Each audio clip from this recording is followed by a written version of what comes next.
नमो अरिहन्ताणं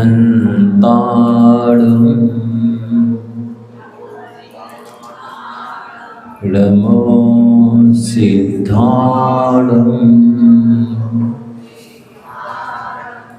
नमो आयर्याणं नमो वैज्ञायाणं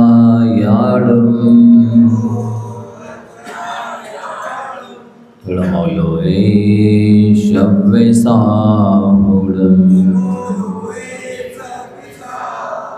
ईशो पंचनमो यारो शम्वी पापप्रणाशनो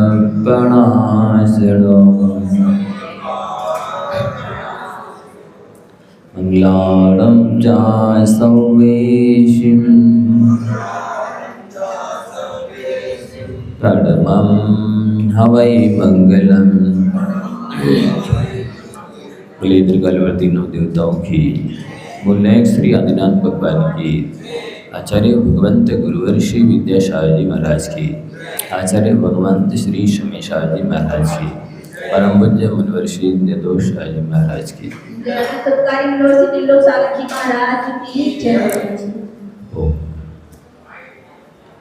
आश्रव दुकार घनेरे बुद्धिवंत तिन्हे निर्वेरे। आश्रव दुखदाई है।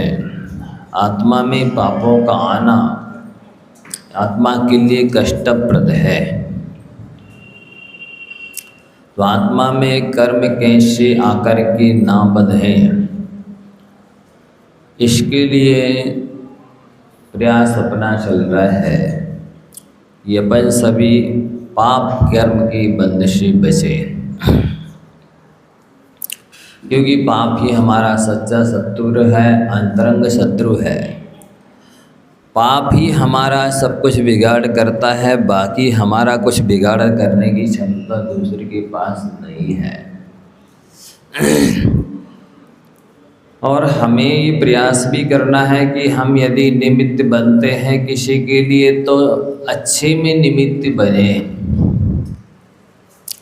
हम सामने वाले के हित में निमित्त बने, उन्नति में निमित्त बने, सुख में निमित्त बने। हमारे निमित्त से किसी को कष्ट ना हो, टेंशन ना हो, चिंता ना हो, तनाव ना हो, बेचैनी ना हो। ये हमारा सभी का कर्तव्य है, फर्ज है, उत्तरदायित्व है। तो जैसा कि पहले बताया गया है कि हम सभी सुख चाहते हैं, तो हमारा कर्तव्य है कि हम दूसरे जीवों को भी सुखी रहने दें, सुखी करें। हम चाहते हैं कि हमें कोई परेशान ना करे, तो हमारा फर्ज है कि हम दूसरों को भी परेशान ना करें। और यदि हम करते हैं तो समझ लीजिए कि अपनी परेशान होने की तैयारी कर रहे हैं, स्वयं दुखी होने की तैयारी कर रहे हैं, स्वयं कष्ट उठाने के लिए तैयारी कर रहे हैं।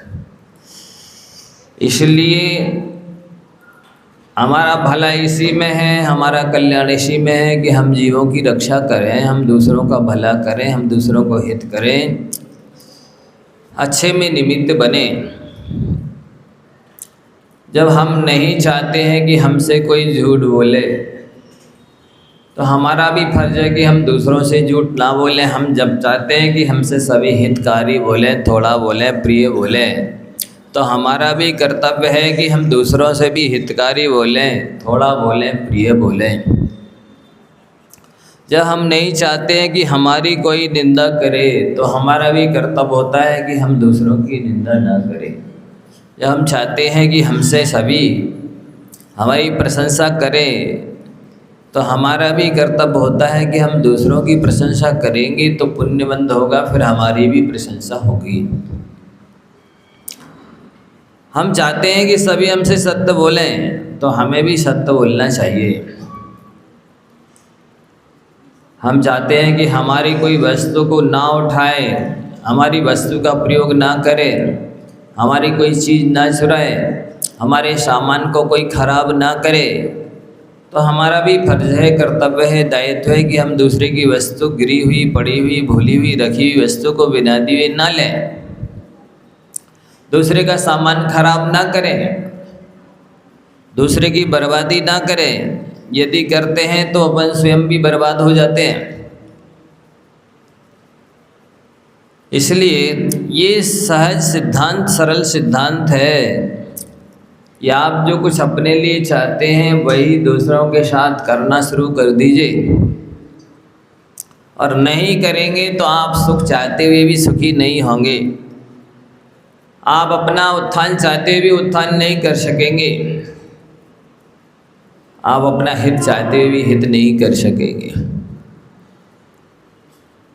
तो जैसा कि बताया गया कि एक जैन हो या धर्मात्मा हो या सम्यक दृष्टि हो, श्रावक हो, दयालु हो, जिसके अंदर मानवता होती है, सभ्यता होती है, सज्जनता होती है, पढ़ा लिखा होता है, तो उसकी यही पहचान है कि वो दीनहीन दुखी जीवों की सेवा करता है। जो वृद्ध हैं, जो बीमार हैं, जो माता पिता हैं, सास ससुर हैं, उनका भला करता है, धर्म ध्यान कराता है, तो उसका भी धर्म ध्यान होगा। जो उसकी सेवा करेगा, उनकी वृद्धों की सेवा करेगा, तो उसकी भी सेवा होगी। जो वृद्धों की समाधि कराएगा तभी उसकी समाधि होगी, अन्यथा अपन देख ही रहे हैं आए दिन कुत्तों की मौत मर रहे लोग। उसकी वजह क्या है कि उन्होंने दूसरों की मरते समय सहायता नहीं की है, दूसरों को भगवान का नाम नहीं सुनाया है, गाली सुनाई है, इसलिए उनको भी गाली ही सुनने को मिलती है। भगवान का नाम सुनाने वाला कोई नहीं मिलता है। गुरुजन नमोकार का उच्चारण करवाते हैं, आप यदि उनके द्वारा कराए गए नमोकार का उच्चारण करते हैं तो अंत में अवश्य ही आपको कोई ना कोई नमोकार सुनाने वाला मिलेगा। और गुरुवर के द्वारा उच्चारण कराए जाने के वाले नमोकार का उच्चारण करने के लिए आपके पास टाइम नहीं है, तो समझ लीजिए कि आपको भी कोई नहीं मिलेगा भगवान का नाम सुनाने वाला। तो ये सच्चा और पक्का धर्मात्मा जो बिल्कुल दयालु हृदय वाला है, वो किसी की कमजोरी का, किसी की मजबूरी का नाजायज़ फ़ायदा नहीं उठाता है। कोई वृद्ध है, कोई बीमार है, किसी के यहाँ बेटा बेटी नहीं है, किसी की बेटा बेटी की शादी नहीं हो रही, तो वो उन्हें सहयोग करता है, मदद करता है कि नहीं हम है ना। ऐसा नहीं कि उसकी कमजोरी का, मजबूरी का नाजायज़ फ़ायदा उठाना, कि उसको और प्रताड़ित करना, उसको और उपेक्षित करना, उसको दबा के रखना। ये किसी भी जैन का, धर्मात्मा का, दयालु का, मनुष्य का, मानवता का कर्तव्य नहीं है। किसी भी मनुष्य के, प्राणी मात्र की मजबूरी का, कमजोरी का, किसी भी तरह की प्रतिकूलता का नाजायज़ फ़ायदा उठाना या उसे सहयोग नहीं करना, ये मिलिच्छपना है, ये अनार्यपना है, ये असभ्यता है, ये उद्दंडता है, ये दुर्जनता है, ये मूर्खता है, ये पापात्मा का कार्य है। सहयोग नहीं करने वाला, सक्षम होते हुए भी सहयोग नहीं करने वाले का कठोर हृदय होता है, काला हृदय होता है, दुर्जन होता है, वो दुष्ट होता है, निर्दयी होता है, पापी होता है, और वो अपनी नरक पशुगति की तैयारी कर रहा होता है। भविष्य में चल कर के अनंत गुना ज़्यादा दुखी होता है। इसलिए स्वयं को दुखी नहीं होना है तो दूसरे दुखी जीवों को सुखी बनाओ, उनका सहयोग करो, उन्हें ढाढ़स बनाओ। वस्तुतः मधुर वचन बोलने में कतई कंजूसी नहीं करनी चाहिए। मीठा बोलने वाला कभी अकेला नहीं होता है। जो व्यक्ति हितमित प्रिय बोलने जाता है उसके अनेक लोग सहयोगी साथी होते हैं। तो ये कर्तव्य है कि हम जब शब्द के बोलने में कोई पैसा नहीं लगना, अलग से कोई समय श्रम नहीं लगना है, तो फिर अच्छे ही शब्द बोलना चाहिए। क्यों कौओं की तरह काँव काँव करना चाहिए, क्यों कुत्तों की तरह भौं भौं करना चाहिए, हैं? आप स्वयं देखते हैं कि कोयल बोलती है तो आप काम छोड़ करके सुनने के लिए लालायित हो जाते हैं। क्या उस कोयल से शिक्षा नहीं ले सकते कि हमें भी मधुर बोलना चाहिए, तो हमारी भी आवाज़ सुनने के लिए दुनिया लालायित रहेगी। जब कुत्ता भौंकता है तो आपको अच्छा लगता है क्या? क्यों डांटते हो, क्यों भगाते हो उसे? कौवा काम काम करता है तो कोई हीरा भी हाथ में लिए हो तो उसको उड़ाने के लिए फेंक देगा, इतनी खराब लगती है वाणी।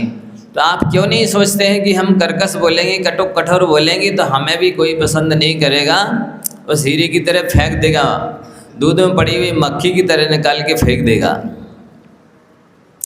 ये समझना चाहिए मनुष्य को, शिक्षा लेनी चाहिए। सब सारी प्रकृति शिक्षा देती है कि खिलो तो फूल की तरह और बिखरो तो खुशबू की तरह। इसी में तुम्हारा भला है और इसी में दुनिया का भला है। लेकिन लोग शिक्षा नहीं लेते हैं, ये बहुत आश्चर्य की बात है। वस्तुतः बनिया उसे कहते हैं जो हर काम बना ले, बनिया उसे कहते हैं जो हर व्यक्ति का बन जाए, बनिया उसे कहते हैं जो हर व्यक्ति को अपना बना ले, बनिया उसे कहते हैं जो बिगड़ी बात को बना दे, बनिया उसे कहते हैं जो कड़वाहट पी कर के भी मधुरता प्रदान करना जानता है। वो बनिया है, वो जैन है, वो समझदार है, वो पढ़ा लिखा है, वो शुभ है। वस्तुतः उसके पास डिग्री नहीं होने पर भी वो डिग्रीधारी से बढ़ कर के है। और जो बिगड़ी बात को बनाने की कला नहीं जानता है, जो दूसरों का बनना नहीं जानता है, दूसरों को अपना बनाना नहीं जानता है, वो डिग्रीधारी होकर के भी फेल है, प्रैक्टिकली प्रायोगिक परीक्षा में फेल है। तो ये कला आनी चाहिए। वस्तुतः ये लोग पिछले पाप कर्मों के उदय से कम दुखी हैं, वर्तमान में दूसरों के साथ दुर्व्यवहार करके जो उनसे बद्दुआ लेते हैं उसकी वजह से दुखी ज़्यादा है। साधु संतों का वही आशीर्वाद कहलाता है, और वो जो बड़े होते हैं या जो भी दीनहीन वृद्ध बीमार होते हैं उनकी दुआ कहलाती है। बराबरी वालों की सद्भावनाएं शुभकामनाएं कहलाती हैं। वे बहुत काम करती हैं। कोई बहुत बड़ा ज्ञानी त्यागी तपस्वी भी हो, पर यदि दूसरे ज्ञानी त्यागी तपस्वियों की अवहेलना करता है, तिरस्कार करता है, तो उसका कल्याण नहीं हो सकता है। तपस्या करते हुए भी, जब त्याग तप करते हुए भी वो उसका कल्याण नहीं होगा यदि वो त्यागी तपस्वियों का सम्मान नहीं करता, विनय नहीं करता, उनका आशीर्वाद नहीं लेता है। इसलिए कोई व्यक्ति यदि सबका आशीर्वाद लेना जानता है तो उसको दुखी करने की क्षमता किसी के पास नहीं है। ब्रह्मांड में ऐसी कोई शक्ति नहीं है जो उसे दुखी कर सके, जो सबका आशीर्वाद ले सकता है, जो सबको खुश कर सकता है, सबको प्रसन्न कर सकता है, सबकी मदद कर पाए चाहे नहीं कर पाए, कम से कम सबकी मदद करने की भावना रखता है। उस व्यक्ति को कोई दुखी नहीं कर सकता। सबकी सद्भावनाएं लेता है, दुआएं लेता है, शुभकामनाएं लेता है, आशीर्वाद लेता है। उसके पास बहुत बड़ा संबल होता है, उसके पास बहुत बड़ी शक्ति होती है। आशीर्वाद की ताकत बहुत बड़ी ताकत होती है, दूसरों की सद्भावनाओं की ताकत बहुत बड़ी ताकत होती है। लेकिन हम किसी को एक बार आंख दिखाते हैं, फिर उसकी सद्भावनाएं नहीं मिलेगी, अब तो बद्दुआ मिलेगी। एक बार कर्कश कठोर बोल देते हैं, अब उसका आशीर्वाद नहीं मिलेगा, भले माँ भी क्यों ना हो। यदि हम माँ से भी कटुक कठोर बोलते हैं, माँ का भी अपमान करते हैं, तो वो भी ठटरी बांधेगी, तेरी ठटरी बन जा, कब हम जल्दी से तेरी ठटरी देख लेवे और हमें चैन मिल जाए, साता मिल जाए। समझ रहे हैं? माँ भी क्यों ना हो, पिता भी क्यों ना हो, यदि आप अपमान करेंगे, गाली देंगे, उनको तिरस्कृत करेंगे, वे दीन होने हैं, अभावग्रस्त हैं और उनका सहयोग नहीं कर रहे हैं, तो वे भी आपकी ठटरी बांधेंगे, बददुआएं देंगे, और ये बहुत जल्दी काम करती हैं। और मैंने देखा भी है, सुना भी है, पढ़ा भी है कि महिलाएं प्राय करके विधवा क्यों होती हैं। ये जो जवान बहू बेटियां होती हैं, ये मायाचारी करके, अहंकार करके ऐसे कर्मों का बंद करती हैं कि मेरा पति तो बहुत सुंदर है, शक्तिशाली है, कामदेव है, पैसा कमाता है, बाहर जाता है, प्रेस्टीज वाला है, तो वो अहंकार करके ऐसे कर्मों का बंद करती है कि वे जल्दी विधवा होती है, शीघ्र ही दीनहीन दशा को प्राप्त होती है। देवरानी जेठानी से एडजस्टमेंट करके ना चलें, सास बहू करके एडजस्टमेंट करके ना चलें, ननद भौजाइयों करके एडजस्टमेंट समन्वय करके ना चलें। वे शीघ्र ही विधवा होती है, मैंने शास्त्रों में पढ़ा है। और भीख मांगने से भी उनको नहीं मिलती है। इसलिए यदि अपना भला चाहते हो, अपना सिंदूर बरकरार रखना चाहते हो, सौभाग्य बरकरार रखना चाहते हो, तो सबकी सेवा करो, सबको विनय विनय करो, मीठी वाणी बोलो, जितना सहयोग कर सकते हो कर लो। वस्तुतः आप लोग क्या कहते हैं, चिरंजीवी भव, आयुष्मान भव, किससे आशीर्वाद दिया जाता है? दीर्घायु हो, सुखी हो, चिरंजीवी हो। कैसे होगे? जब दूसरों के आशीर्वाद लोगे, दूसरों के दिल जीतोगे। वस्तुतः ये घर बहुत सारी कोठी बंगला बनाने वाले सुखी नहीं होते हैं, बहुत सारी फैसिलिटी जोड़ने वाले सुखी नहीं होते। सुखी वो होते हैं जो दूसरों के दिलों में स्थान बनाते हैं, और दूसरे के दिलों में स्थान तो उन्हीं के लिए बनता है, दूसरों के हृदय में जगह उन्हें ही मिलती है जो दूसरों का दिल जीत लेते हैं। और दूसरों का दिल ऐसे ही नहीं जीता जाता है कौवे जैसा बोल करके, कुत्तों जैसा भौंक करके, तिरस्कार करके, अवहेलना करके। हाँ बैठ ही रहा हूँ, दर्शन करके आ रहे हैं, अभी पूजा करके फिर दे देंगे तुम्हें दूध पानी चाय दवाई, शांत रहो, ऐसा बोल के आशीर्वाद नहीं मिलेगा। अरे पूजा करने वाले के हाथों से भी ज़्यादा पवित्र होते हैं मीठा बोलने वाले के ओठ।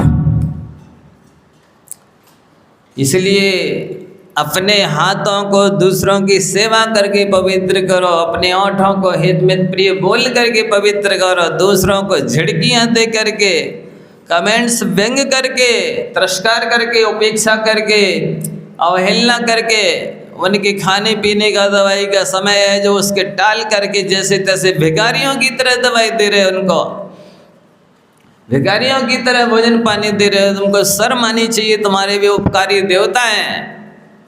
अरे जो बड़े जन होते हैं, उपकारी माता पिता सास ससुर होते हैं, उनका इतना उपकार होता है कि अपने शरीर के चमड़े के जूते चप्पलें बना करके भी पहनाओगे, उन्हें तो नहीं चुकेगा। क्या समझ रखा है? क्या तुमने उनको खरीद लिया है? शादी क्या कर दी तुम्हें? उनने पति दिया है, घर मकान दिया है, सेवाएं दी हैं, आशीर्वाद दिया है, सब कुछ उन्होंने दिया है। तुमने क्या दे दिया जो उनको भिखारियों की तरह समझते हो? क्या दे दिया जो उनको जो दीनहीन समझते हो, उनकी उपेक्षा करते हो, बीवी बच्चों से प्यार करते हो और माता पिता को ठुकराते हो? शर्म आनी चाहिए तुमको। पढ़े लिखे कहलाते हो, जवान कहलाते हो, बेटा कहलाने का अधिकार ही नहीं है तुमको। तुम तो चोर और डकैत हो जो उनकी सारी संपत्ति हड़प ली है, उनके मकान दुकान हड़प लिए हैं और अपना कब्जा करके बैठ गए हो। तुम्हारी जवानी ये सबद हमेशा नहीं बनी रहेगी। 4 दिन की चांदनी है, फिर अंधेरी रात है। और ये प्राय करके मैंने देखा है, लोगों के लिए ऐसे बैड सुल होते हैं, ऐसे रोग होते हैं कि मुंह में कीड़े पड़ते हैं। मैंने आंखों से देखे हैं। ये क्यों पड़ते हैं? जो लोग वृद्ध, बीमार, दीनहीन, माता पिता, सास ससुर से मीठा नहीं बोलते, प्रेम नहीं करते हैं, सेवा नहीं करते हैं, बल्कि गालियां देते हैं, उल्टा सीधा बोलते हैं, उनके मुंह में कीड़े पड़ते हैं। शास्त्रों में लिखा है ये। उनकी बैड सूल होते हैं, घाव होते हैं, उनको कैंसर, टीबी होते हैं। जो लोग दूसरों की, बड़ों की, वृद्धजनों की, उपकारियों की सेवा नहीं करते, विनय नहीं करते हैं, वे ऐसा पापाश्रव करते हैं, वे ऐसा कर्म बांधते हैं कि अनंत काल तक उनकी कोमा में चले जाते हैं, बेहोश हो जाते हैं। रास्ते में जहाँ कोई सेवा करने वाला नहीं होगा, उठाकर बैठाने वाला नहीं होगा, ऐसी जगह मौत होती है। ऐसे तड़प तड़प करके मरते हैं जो लोग जवानी के में मदहोश हो करके और अपने वृद्ध उपकारी जनों की सेवा नहीं करते, मीठा नहीं बोलते हैं, उनकी दवाई नहीं कराते हैं, उन्हें समय पर भोजन पानी नहीं देते हैं। ये कितने ही पूजा पाठ कर लें, लेकिन उपकारियों की सेवा नहीं करेंगे तो इनकी समाधि नहीं होने वाली है। ये वृद्धावस्था में सुख से नहीं जी सकेंगे। ये शास्त्रों में लिखा है बंधुओं। इसलिए आश्रव दुखकार घने रे बुद्धिवंत निर्वेरे। ये आश्रव पाप का बंध बहुत खतरनाक है। किसी से ना डरो, लेकिन पाप बंध से अवश्य डरना चाहिए। कुछ भी ना करो लेकिन उपकारियों का उपकार अवश्य चुकाना चाहिए।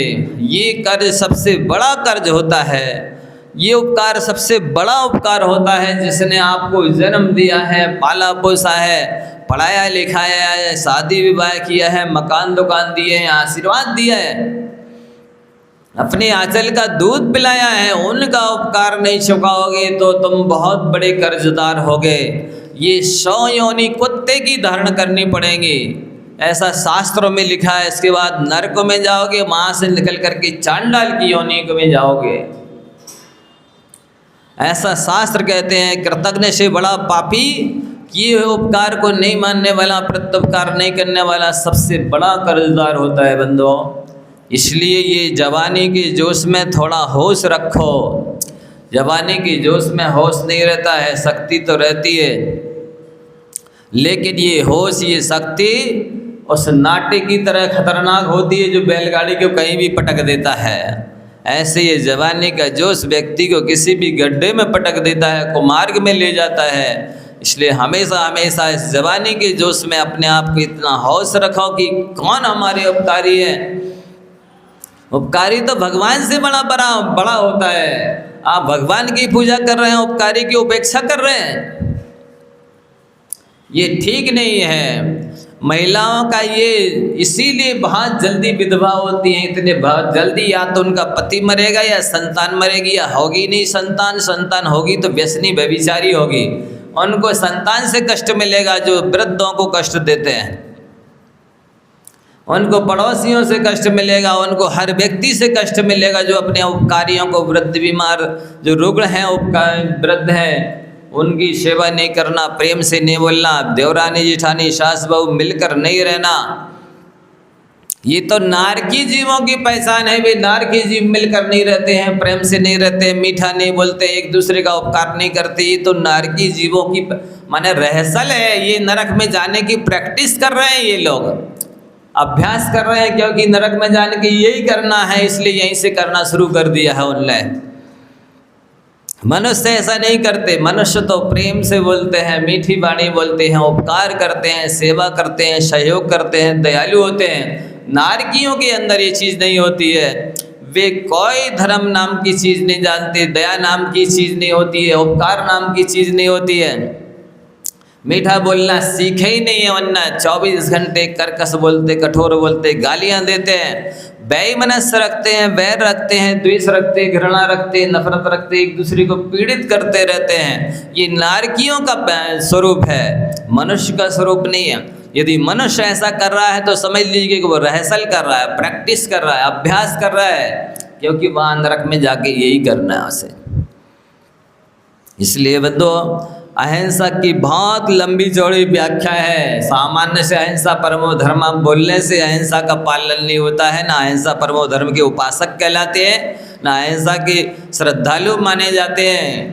अहिंसा जीवन में जी के दिखानी होती है। कहने में तो 4 अंगुल की जुबाई हिलाना होती है, अहिंसा का पालन करने के लिए 5 साढ़े 5 फुट का शरीर हिलाना पड़ता है, तब अहिंसा का पालन होता है बंदो। ऐसे ही नहीं होता है। और अहिंसा का पालन करके आप किसी पर एहसान नहीं कर रहे हैं, किसी का उपकार नहीं कर रहे, वस्तुतः सच्चे मायने अपनी आत्मा का उपकार कर रहे हैं, अपनी आत्मा पर एहसान कर रहे हैं, क्योंकि हम पुण्य बांध रहे हैं, हम अपने कर्तव्य का पालन कर रहे हैं। हम तो प्रत्युपकार कर रहे हैं, उपकार चुका रहे हैं, कर्ज चुका रहे हैं। इसमें एहसान कैसा, इसमें बड़प्पन कैसा? धर्म तो वहाँ से शुरू होता है जहाँ आप ना तो किसी का उपकार ले रहे हो, ना ही किसी को उपकार के बदले में सेवा कर रहे हो, ना ही भविष्य में इच्छा हो कि हम इसलिए सहयोग कर रहे हैं कि ये मेरे काम आएगा।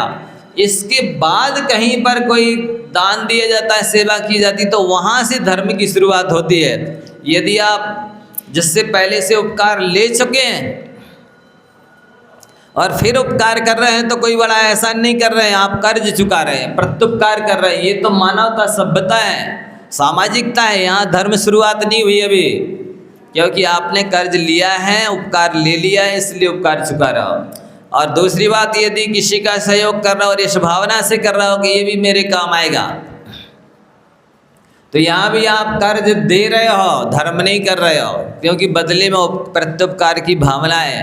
धर्म की शुरुआत इसके बाद से होती है कि जहाँ ना उपकार लिया जा रहा ना दिया जा रहा, केवल निस्वार्थ भाव से परोपकार किया जा रहा है, सेवा की जा रही है, तब धर्म की शुरुआत होती है। अरे आप तो अभी अपना कर्तव्य भी नहीं कर रहे, ना प्रत्युपकार कर रहे हो, ना अपना फर्ज दायित्व निभा रहे हो, उपकार ही कर रहे हो, तब धर्म कहाँ से आएगा? और जिसके जीवन में धर्म नहीं है वो कभी भी सुखी नहीं हो सकता। जैसे पीड़ा दी जा रही है वो तो भविष्य में सुखी हो सकता है, लेकिन जो पीड़ा दे रहा है वो कभी सुखी नहीं होगा, ये शास्त्रों का कथन है।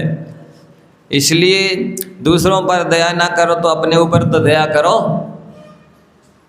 दूसरों का उपकार ना करो तो कम से कम अपना उपकार तो करो, दूसरे पर कृपा ना करो तो अपने पर तो कृपा करो, दूसरे का भला ना करो तो अपना भला तो करो। तेरी भावना ना भाव तो मेरी भावना तो भाव, कम से कम जिससे स्वयं पर उपकार हो सके। तो बंधुओं ये धर्म का शुरुआत है। यहाँ पापाश्रव से बचने के लिए यदि पाप निरोधोन्यो संपदा किम प्रयोजनम मत पापास्त्रवो स्तन्य संपदा किम प्रयोजनम। किसी भी व्यक्ति ने यदि पापाश्रव को रोक दिया है, पाप से डरने लगा है, तो वास्तव में इससे बड़ी कोई संपत्ति नहीं है। और कोई कितने ही चक्रवर्ती क्यों ना हो, शक्तिशाली है, पढ़ा लिखा है, धन वो फैसिलिटी है, वो की सुविधा है, लेकिन पाप से नहीं डरता है, तो समझ लीजिए कि उससे बड़ा उसका शत्रु और कोई नहीं है। वो स्वयं के लिए स्वयं आतंकवादी है, वो स्वयं के लिए स्वयं का शत्रु है, वो स्वयं अपना स्वयं का अहितैषी है। उसका बुरा दूसरे की करने की जरूरत नहीं है, वो तो अपना बुरा खुद ही कर रहा है। इसलिए पाप से डरो बंधुओं, पाप से बड़ा कोई शत्रु नहीं है, पाप से बड़ा कोई दुख देने वाला नहीं है, पाप से बड़ा कोई अहित करने वाला नहीं है।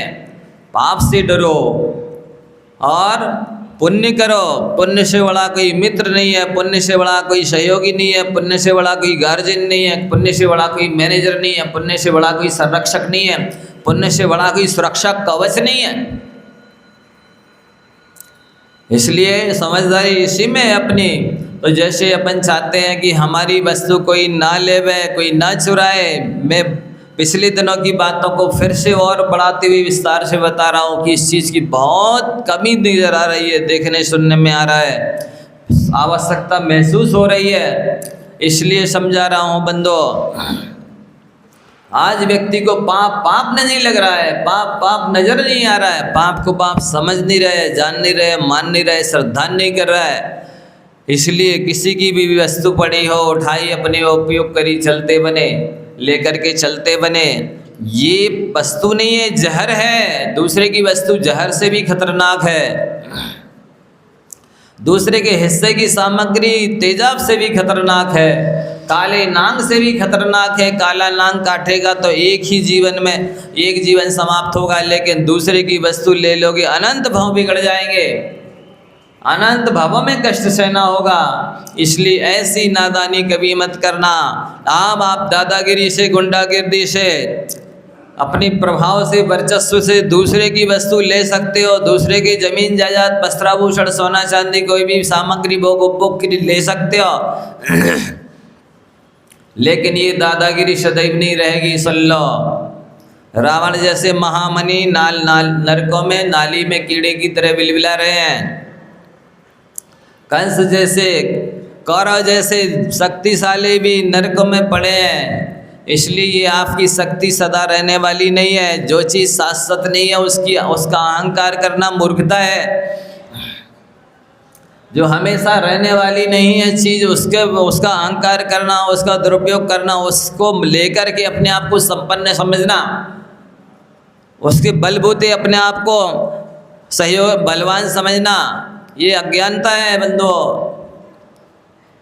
क्योंकि ये चीज़ें सारी बर्फ़ की तरह पिघलती हैं, कपूर की तरह उड़ती हैं, इनका कोई भरोसा नहीं है। और पाप करोगे तो आपका सोना चांदी भी मिट्टी बन जाएगा। सुन लो, इतनी ताकत है पाप में। और पुण्य करोगे तो मिट्टी छुओगे, सोना बन जाएगा। इसलिए पाप करने की कोशिश नहीं करना। आप एक हाथ जोड़ोगे, दो हाथ टूटेगा पाप के उदय से। बाप के सामने अच्छे अच्छे शक्तिशालियों की नहीं चलती है।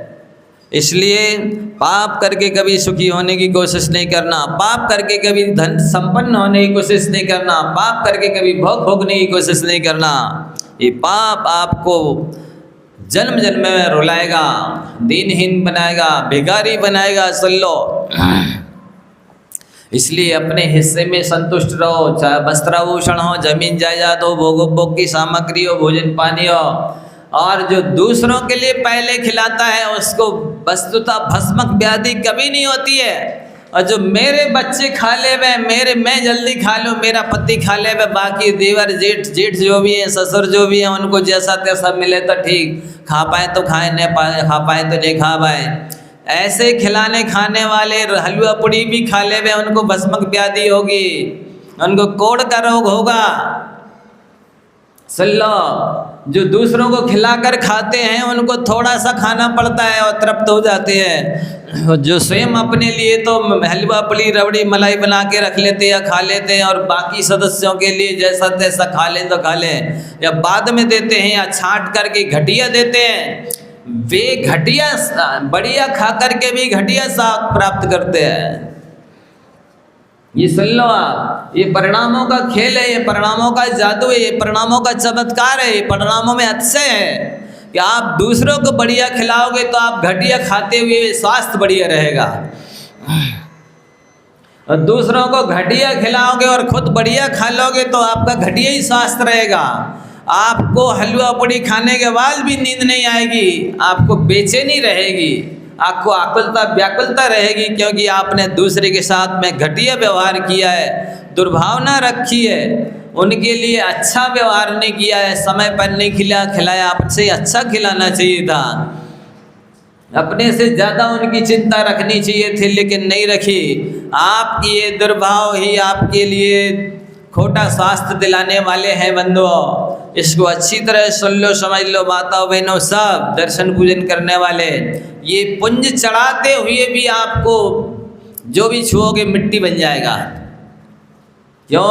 आप भगवान के दर्शन करके जो पुंज चढ़ा रहे हो इसमें भी आपकी भावनाएं ठीक नहीं है। चढ़ा तो रहे पुंज, लेकिन भावना भारत देवरानी अलग हो जाए, मर जाए, जिठानी मर जाए, इसका बेटा बेटी ना होवे, मर जावे, सफल ना होवे, सक्सेस ना होवे, फेल हो जावे।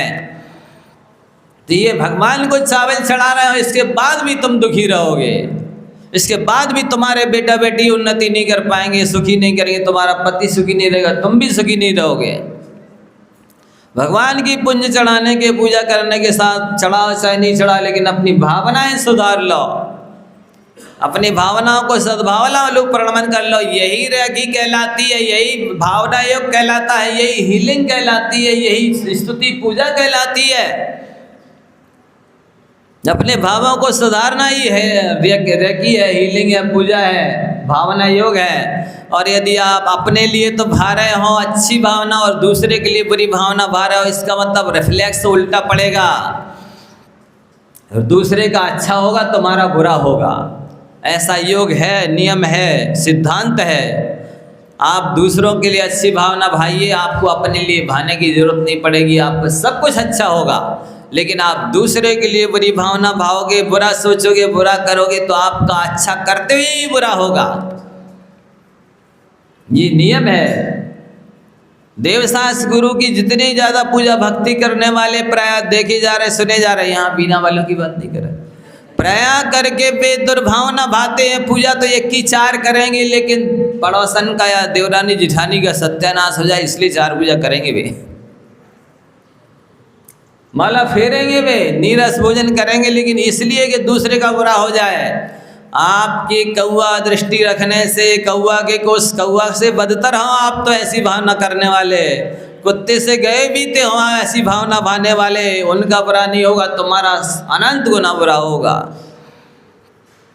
जो पर को दुख दे सुख माने उसे पतित मानो, जो पर को दुख दे करके सुखी होना चाहता है त्रिकाल में सुखी नहीं होगा, भूत में भी सुखी नहीं रहा है, वर्तमान में भी चैन नहीं मिलेगी, सुख शांति नहीं मिलेगी, भविष्य में भी नहीं मिलेगी, अरे नरकों में भी स्थान नहीं मिलेगा। स्वर्ग तो छोड़ो, निगोद में और पशु गति में बद बंधन के कष्ट से हो गए।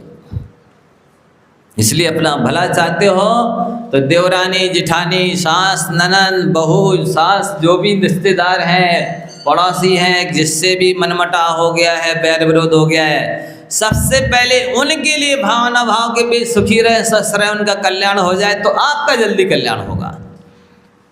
भी दुनिया के लिए मेरी भावना भालेंगे कि सब सुखी रहे, लेकिन मेरी देवरानी जेठानी सुखी न रहे, मेरी सास बहू सुखी न रहे, तो तुम जिससे बुराई है उसके लिए नहीं भाओगे तो तुम कभी सुखी नहीं होगे। सारे संसार के लिए भावना भाना एक तरफ है कि सारा संसार सुखी रहे, और माल एक शत्रु है आपका और उसके लिए भावना भाना एक तरफ है। और सारे संसार की भावना से बड़ी भावना है कि मेरा शत्रु सुखी रहे, उसकी सद्बुद्धि हो जाए, वो सुखी उन्नति को प्राप्त हो जाए। तो भले सारे संसार के बारे में भावना नहीं भाना, फिर भी आप सुखी हो जाओगे। एक भी शत्रु बना के रखा तो समझ लेना आपकी समाधि नहीं होगी। सुन लो ये वचन। इसलिए धन धरती जो मुख से मांगे सो दे सब संतोष है। समाधि में भावना पड़ती ना कि जो मांगे दे दो और संतुष्ट कर लो, यदि समाधि में करना चाहते हो तो। मेरे वचन नहीं है, शास्त्रों में लिखा है एक एक शब्द जो मैं बोल रहा हूँ।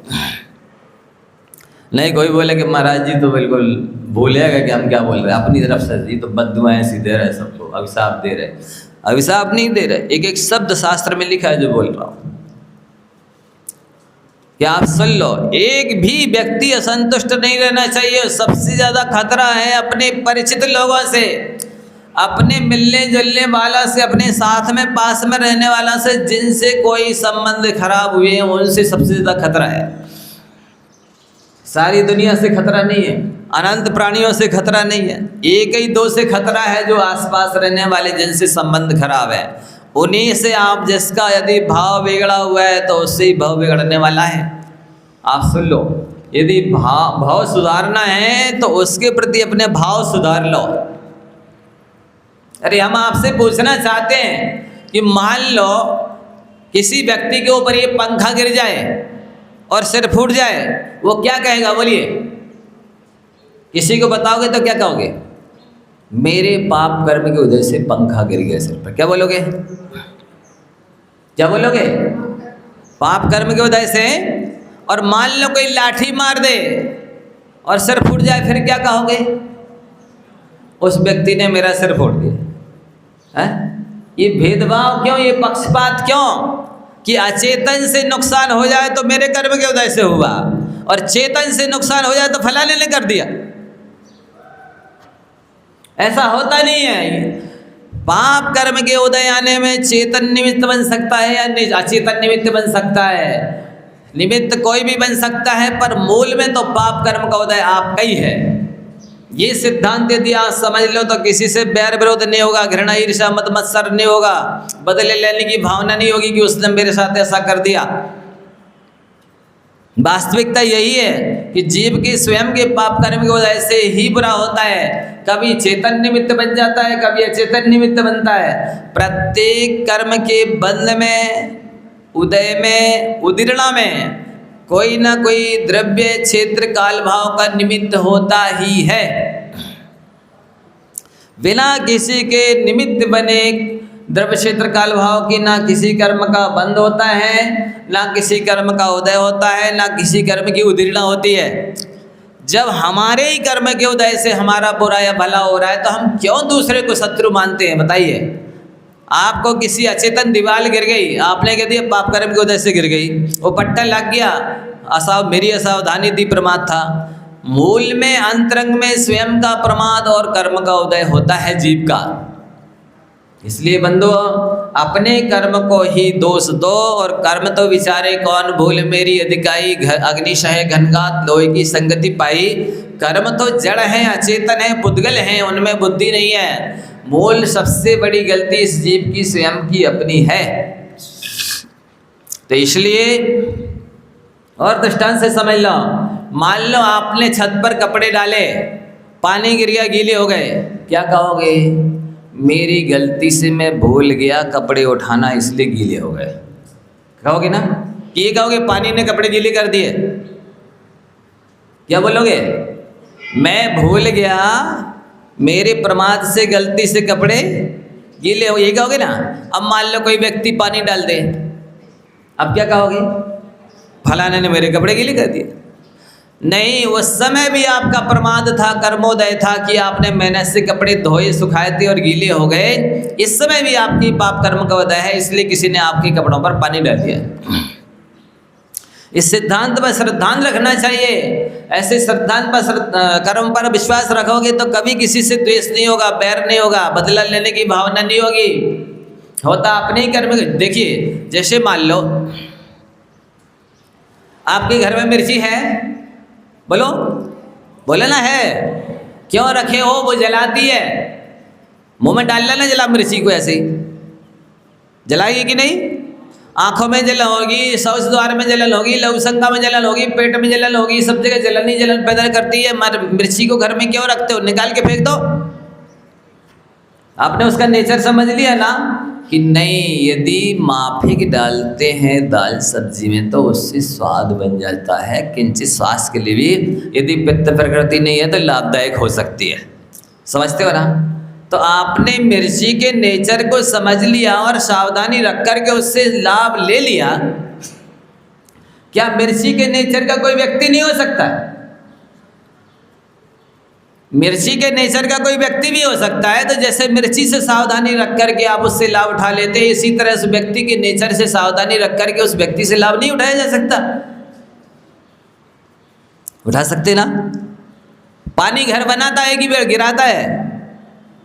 पानी घर बनाता भी है और गिराता भी है। गिराता है तो उस पानी का उपयोग ही नहीं करो, नहीं, उसका नेचर समझ लिया कि किस मात्रा में किस तरह उपयोग करने से पानी जीवन कहलाता है, लाभदायक होता है, हम लाभ उठा लेते हैं। ठीक इसी तरह से किसी महिला या पुरुष के नेचर को समझ करके उससे लाभ नहीं उठा सकते क्या? कि भाई ये वो अहंकारी है तो उसको थोड़ा हाथ जोड़ लो, वो आलसी है तो थोड़ा उससे दूसरा काम ले लो, वो कुछ करना नहीं चाहता तो बैठे बैठे का काम ले लो, देख रेख तो कर सकता है बासमैन की तरह। कोई उसके नेचर को समझ लो कि वो मायावी है तो उतनी सतर्कता बरत के उससे लाभ ले लो, कि किस तरह का लोभी है तो उस तरह से उसका नेचर समझ के लाभ ले लो। जैसे आप मिर्ची से लाभ ले, अग्नि है कि नहीं आपके घर में बताओ? अग्नि जहाँ रख दो उस स्थान को जलाती है, जो कुछ उसमें डाल दो उसको जला देती है। अग्नि को निकाल के फेंक दो, नहीं फेंकते ना। उसके नेचर को समझ करके आप सारा अपना भोजन बना लेते हैं, उससे लाभ ले लेते हैं। ठंडी लग रही हो तो ठंडी मिटा लेते हैं, उजाला चाहिए हो तो उजाला ले लेते हैं। अग्नि को निकाल के तो नहीं फेंकते ना। इसी तरह आपके घर में अग्नि के नेचर की कोई महिला हो सकती है, अग्नि के नेचर का कोई पुरुष हो सकता है, उससे उसका नेचर समझ के सावधानी रख कर के उससे काम नहीं निकाल सकते क्या? निकाला जा सकता है। ये हमको आती नहीं है कला निकालने की, और हम शत्रुता रख लेते हैं, बैर रख लेते हैं, घृणा कर लेते हैं, नफरत करते हैं, द्वेष करते हैं, कर्म मान लेते हैं। लाभ क्या होता है? आप उससे हटना चाह रहे हैं लेकिन कर्म ऐसे बांध के आए हैं कि 24 घंटे 12 महीने जीवन भर उसी के साथ रहना पड़ेगा। बेटा हट नहीं सकते, वहीं रहना, उसके साथ रहना। आपकी बुद्धिमानी भलाई इसी में है कि अग्नि की तरह उसका नेचर समझ करके उतनी सावधानी रख करके बाकी के लाभ ले लो, बाकी काम करा लो, कर लो। ऐसा समझदार लोग करते हैं तो उससे भी घृणा से बचते हैं, ईर्ष्या से बचते हैं, द्वेष से बचते हैं, अनिष्ट संयोग नाम के आर्तक ध्यान से बचते हैं, बैर विरोध से बदले की भावना से बचते हैं। ये ज्ञानी लोग यही तो करते हैं। आपकी तरह थोड़ी कि नहीं हम तो फूटी आंखों नहीं देखेंगे। फूटी आंखों में भी दिख रहा है इनको, देखो बड़े आज गजब के लोग हैं, फूटी आंखों से देख लेते हैं। शत्रु फूटी आंखों से दिखता है, जीव जंतु इनको खुली आंखों से नहीं दिखती, उन्हें पैर रखते चले जाते हैं। कैसा गजब का इनकी आंखों में जादुई चमत्कार है। आंखें खोल करके दिखता नहीं है, जीवों की रक्षा कर नहीं सकते और शत्रु को फूटी आंखों भी नहीं देख सकते। तो ये अविवेक माना जाता है, ये अहिंसक की परिभाषा नहीं है। आप समझ लीजिए, ये हर चीज़ के साथ हो सकता है। तो आपको दृष्टांत दी गई कि कोई भी अचेतन से जब आपको ठोकर लग जाती है, नुकसान पहुंच जाता है, तब आप कह देते कि मेरे कर्म के उदय से ऐसा हुआ है। और जब चेतन से ठोकर लग जाती है, चेतन के द्वारा नुकसान पहुंच जाता है, तो आप उससे शत्रुता बांध लेते। कैसा आपका सिद्धांत है? गिरगिट की तरह बदलता रहता है, कभी कहते कर्म के उदय से हुआ, कभी कहते सामने वाले ने ऐसा कर दिया। नहीं, होता आपके कर्म के उदय से ही है। आप अपने कर्म को दोष दें और वो कर्म आपने ही बांधे हैं, इसलिए अपने आप को दोष दें, अपने आप को प्रायश्चित का अधिकारी समझें। निंदा ग्रह आलोचना स्वयं की करें, स्वयं तपस्या करें, त्याग करें, प्रतिक्रमण करें, ये आपकी जिम्मेवारी है। तब ये कर्म छूटेगा, ये अशुभ से छुटकारा मिलेगा, अनिष्ट संयोग से छुटकारा मिलेगा, इष्ट वियोग से छुटकारा मिलेगा। आपके लिए कई ऐसी चीज़ें होंगी कि जो आप चाहते पर नहीं मिल रही। ऐसा क्यों होता मालूम है? ये इसलिए होता है कि आपने दूसरे की इष्ट का वियोग चाहा है कि ये इससे हट जाए, ये इसको नहीं मिल पाए, इसलिए आपने ऐसे कर्म का बंद किया है जिससे आप जो चाहते वो नहीं मिलता। और जो चाहते हैं कि ये हट जाए, तो आपने दूसरे के लिए अनिष्ट का निमित्त बनाया है। आप दूसरे के अनिष्ट में निमित्त बने, आपने चाहा है कि इसलिए दुख का साधन मिले, इससे ऐसे कर्मों को बांधा है कि आप चाहते हैं कि ये चीज़ हट जाए पर वो नहीं हटती। यहाँ पे प्रैक्टिकली समझ ले वे, ऐसा साइंटिफिक जैनिज्म है, इस धर्म को समझे, वैज्ञानिक धर्म को, वास्तव में सुखी हो जाए। क्यों आपके साथ ऐसा होता है? क्योंकि आपने दूसरे के साथ ऐसा किया है, उससे ऐसे कर्म बांधे हैं, इसलिए आपको वो छुटकारा नहीं मिलने वाला है। तो इसको समझ ले वे, आप जैसे अनिष्ट समझ रहे हैं, जिसके निमित्त से आप ध्यान कर रहे हैं, थोड़ी सी सोच बदलेंगे, वही सारे आपकी कर्म जरा निमित्त बन जाएंगे, उन्हीं से आप बहुत सारे काम निकाल लेंगे, उन्हीं से बहुत सारा काम ले लेंगे और आपका धर्म ध्यान होने लग जाएगा। सारा बिल्कुल पॉजिटिव में बदल जाएगा। दृष्टि बदलते ही सृष्टि बदलने की जरूरत नहीं होती, सब कुछ बदला बदला नजर आता है। किश्ती बदलने की जरूरत होती होती, किश्ती बदलती है तो किनारे में बदल ही जाते हैं। इसलिए अपनी सोच को बदलिए। ज्ञानी कैसा होता है? जैसे वो शेर सिंह दृष्टि वाला होता है। सिंह के लिए कोई गोली चलाए तो वो सिंह को गोली को शत्रु नहीं मानता, बंदूक को शत्रु नहीं मानता, बंदूक चलाने वाले को ही अटैक करता है, उसे शत्रु मानता है।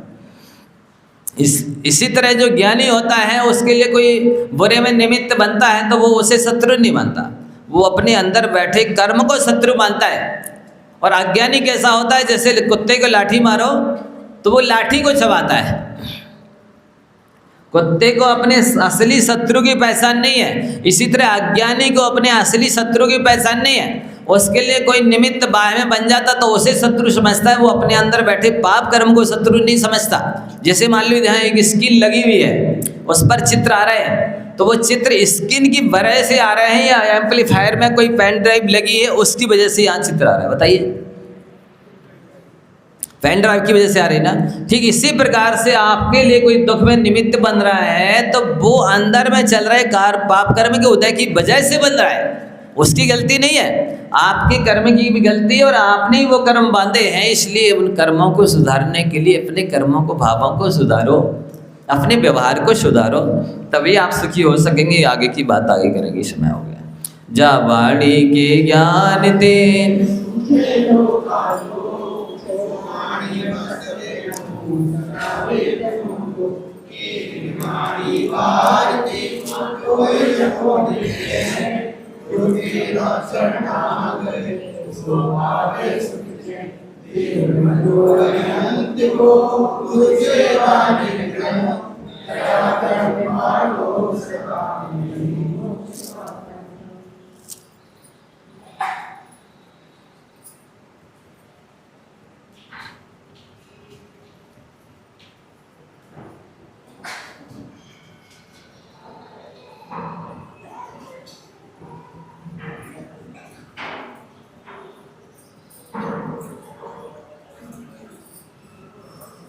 द्वासागर मणि माता की जय। आचार्य गुरु श्री विद्यासागर जी महाराज की जय। आचार्य भगवान श्री समय सागर जी महाराज की जय।